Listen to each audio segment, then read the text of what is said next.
First book of Samuel, chapter 25. And Samuel died, and all Israel were gathered together, and lamented him. And they buried him in his house at Ramah. And David arose and went down to the wilderness of Paran.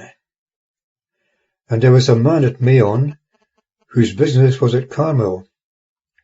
And the man was very great, and he had 3,000 sheep and 1,000 goats.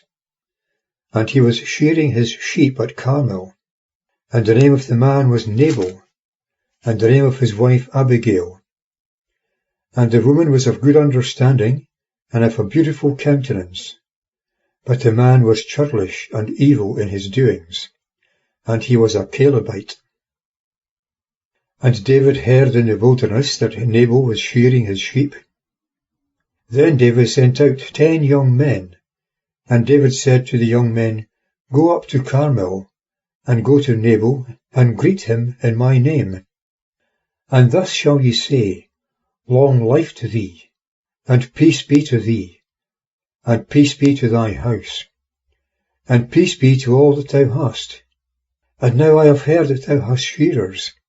Now thy shepherds who were with us, we hurt them not, neither was there aught missed by them all the while they were in Carmel. Ask thy young men, and they will tell thee. Therefore let the young men find favour in thine eyes, for we come in a good day. Give, I pray thee, what thy hand may find to thy servants, and to thy son David. And David's young men came and spoke to Nabal according to all those words, in the name of David, and ceased. Verse 10. And Nabal answered David's servants, and said, Who is David? And who is the son of Jesse? There are many servants nowadays that break away every man from his master. And shall I take my bread and my water, and my flesh which I have killed for my shearers, and give it to men whom I know not whence they are? And David's young men turned their way and went back, and came and reported to him according to all those words. And David said to his men, Gird ye on every man his sword. And they girded on every man his sword. And David also girded on his sword. And there went up after David about 400 men, and 200 abode by the baggage. Verse 14. And one of Nabal's young men told Abigail, Nabal's wife, saying, Behold, David sent messengers out of the wilderness to bless our master, and he has insulted them.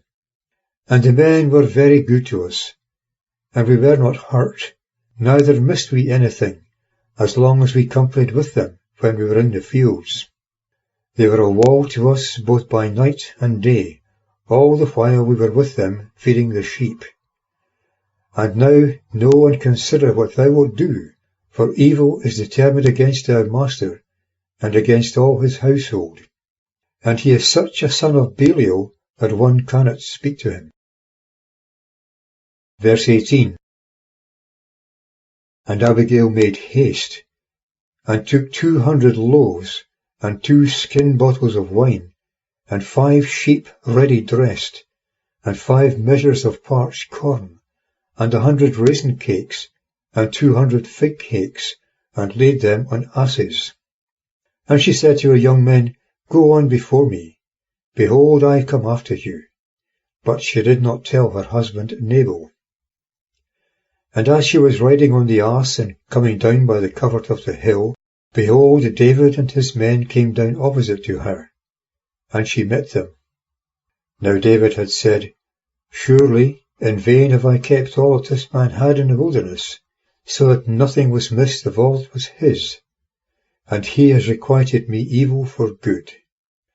So and more also do God to the enemies of David, if I leave of all that is his by the morning light any male. Verse 23. And when Abigail saw David, she hasted and lighted off the ass, and fell before David on her face, and bowed herself to the ground, and fell at his feet, and said, Upon me, my Lord, upon me let the iniquity be. But let thy handmaid, I pray thee, speak in thine ears, and hear the words of thy handmaid. Let not, my Lord, I pray thee, regard this man of Belial, Nabal, for as his name is, so is he. Nabal is his name, and folly is with him. And I, thy handmaid, did not see the young men of my Lord, whom thou didst send. And now, my Lord, as Jehovah liveth, and as thy soul liveth, seeing Jehovah has restrained thee from coming with bloodshed, and from avenging thyself with thine own hand, now let thine enemies, and they that seek evil to my Lord, be as Nabal.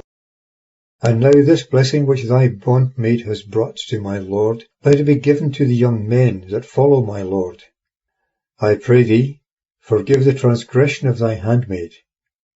For Jehovah will certainly make my Lord a lasting house, because my Lord fights the battles of Jehovah, and evil has not been found in thee all thy days. And if a man is risen up to pursue thee, and to seek thy life, the soul of my Lord shall be bound in the bundle of the living with Jehovah thy God. And the souls of thine enemies, them shall he sling out of the hollow of the sling. And it shall come to pass, when Jehovah shall do to my Lord according to all the good that he has spoken concerning thee, and shall appoint thee ruler over Israel, that this shall be no stumbling block to thee, nor offence of heart for my Lord, either that thou hast shed blood without cause, or that my Lord has avenged himself. And when Jehovah shall deal well with my Lord, then remember thy handmaid. Verse 32. And David said to Abigail, Blessed be Jehovah, the God of Israel, who sent thee this day to meet me. And blessed be thy discernment, and blessed be thou, who hast kept me this day from coming with bloodshed, and from avenging myself with mine own hand. But indeed, as Jehovah the God of Israel liveth, who has restrained me from hurting thee, except thou hadst hasted and come to meet me, there had not been left to Nabal by the morning light any male. So David received of her hand what she had brought him, and said to her, Go up in peace to thy house. See, I have hearkened to thy voice, and have accepted thy person. Verse 36. And Abigail came to Nabal, and behold, he held a feast in his house, like the feast of a king. And Nabal's heart was merry within him, for he was drunken to excess. So she told him nothing, less or more, until the morning light. And it came to pass in the morning, when the wine was gone out of Nabal, that his wife told him these things, and his heart died within him, and he became as a stone. And it came to pass in about 10 days that Jehovah smote Nabal, and he died. Verse 39. And when David heard that Nabal was dead, he said, Blessed be Jehovah, who has pleaded the cause of my reproach from the hand of Nabal, and has kept back his servant from evil. But Jehovah has returned Nabal's evil upon his own head. And David sent and communed with Abigail, to take her as his wife. And the servants of David came to Abigail to Carmel, and spoke to her, saying, David has sent us to thee, to take thee as his wife. And she arose and bowed herself on her face to the earth, and said, Behold, let thy handmaid be a bondwoman to wash the feet of the servants of my Lord. And Abigail hasted and arose, and rode upon an ass, with 5 damsels of hers that followed her. And she went after the messengers of David, and became his wife. Verse 43. David had also taken Ahinoam of Jezreel, and they became, even both of them, his wives. But Saul had given Michal his daughter, David's wife, to Phalti the son of Laish, who was of Garland.